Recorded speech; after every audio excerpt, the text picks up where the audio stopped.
But today he made a throw in practice that was, I think, the most Mahomes throw that I've seen him make, which was maybe it was part of the play where he turns and not pitches the ball backwards, but as he is on the perimeter, already looks like he's going to run, he turns and throws the ball, throws a spiral. And I don't think it was parallel. I think it was backwards. Maybe it was parallel. And maybe it was part of what he's been instructed to do, but it looked like he was freelancing to me. It was sweet. It was. Would you agree? It was one of the. Well, I mean, can you go through the throws that you've seen him make in your head? It was pretty unique. But like you said, it's unique. I mean, I think the more you play when you're a great athlete, like you get to just kind of make some cool shit happen. It's why, like, if you get to watch a guy play college football for a couple years and he's a big time athlete, you get to see some spectacular plays, right? If he becomes like a NFL type player, we just haven't seen him play that much. I do imagine like part of his package, and this is why you draft the guy 3, is because of the ceiling. And we talk about ceiling, and I know Mac Jones somehow was ranked 85th in the top 100. Mac Jones' ceiling is very, very limited. Just like Kenny Pickett, their ceilings, he should not be on the list. That Kenny Pickett's ceiling's very low.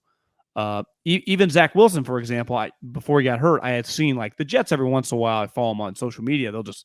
He can make some cool ass plays in practice, like stop on a dime, throw it like this. It's like Jesus. And it's, part of like what you drafted. I think those 3 guys in general, I'd put Trevor Lawrence there too, is like they got skill sets that now doesn't mean it's going to work, but I do think Trey Lance just has some shit that we haven't seen. Like that was cool. Yep. Now, the good part is if he had airmailed him, it's going to go out of bounds. Now, the bad part would be like if it hit off his helmet and stayed in bounds, it would, like you said, it was not parallel, so the ball would be live. But it was humming, and it was really accurate. Like, he hit him right in – was that Jeff Wilson Jr., I think, that he threw it to? I think it was. I think that it was. It was definitely he hit him right on the hands, on the move. It was – of all of his ad-lib throws, I'd say that's like a top 5 cool ad-lib we've seen in practice of him. Yeah. And it just worked seamlessly. That's a great point. It would have been a 5-yard gain that you would have, like, if you were sitting on your couch in a game, you're like, that was badass. It's a great point. There's just stuff with him that he's probably going to come up with later that he's not comfortable yet maybe in an NFL game to do. And he hasn't played that much. He's thrown 71 passes. But we got to see a little something today. We got to see even, we talked about it after on Saturday night or Friday night. And this is what you like about, like, what ultimately to me good players are, whether it's Jeter making that play against the A's, whether it's, you see it with basketball players, Draymond does all the time, like a quarterback's, especially talented physically guys that can move around, like ultimately Tom or even Peyton, like they can only do so much.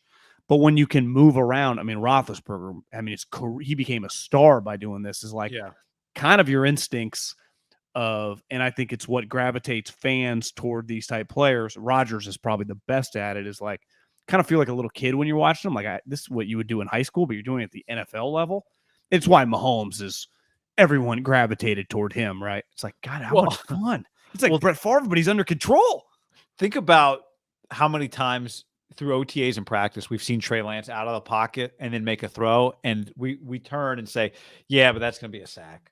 Well, when Mahomes does it in practice, nobody turns and goes, oh, well, that's going to be a sack, because we've seen him do it in games. Maybe some of this stuff where he's ad-libbing out of the pocket is going to translate to games. You just don't know, but that's part of what makes it fun to watch him this year. Because in 2 years, we might watch him make plays in practice and go, yeah, he would have broken the tackle. He wouldn't have got caught. That's a real game play right there. And I think a lot of them will be. I mean, we've seen enough of them, I think, that a lot of them, he is comfortable. And I keep saying it. And the play on Friday night, John, where he slid and he blew your mind, and then he admitted after the game he never slid before. The fact that he's always looking downfield, even when he's out of the pocket, it's a great trait. Do you feel better about that slide now that you've had a couple days to let it marinate? I feel better about it after he admitted he had never done it before. That makes me feel a little better. I still think when you're an unnatural slider,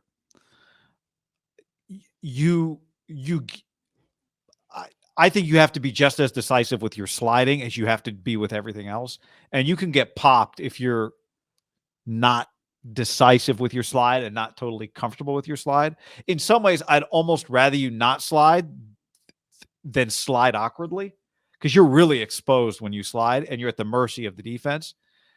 And so no, I actually, I guess the answer is no. But it was a relatively smooth slide. Like it wasn't clunky. I still think he went down with both legs he went down like this instead of like this. Like you're supposed to slide one leg tucked under, one leg forward. He went down with both legs, which is just kind of falling. It's like he went down the way you jump onto a water slide, where you put both legs down and just whoosh.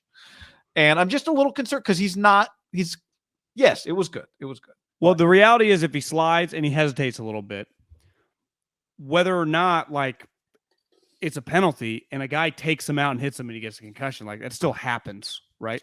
Yeah. Now you can say that it's still hit or miss in the league in general with that play. It's a tough spot for the defensive players, though I think they're pretty. If he establishes that he's a slider, who was the guy? Was it Kyler? Wasn't there a player? Was it Russell that did a fake slide? Or no, it happened in a college game, right? It was Kenny Pickett. It was Kenny Pickett. Like, they changed the rule. I'm going to slide. And then, nope. And he kept going. You're like, fuck you. I pulled up.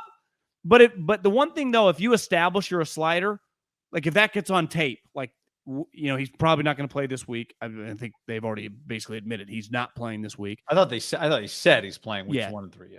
Yeah. So he's played week 3. And then let's say the first couple regular season games, he slides like a total of 4 or 5 times.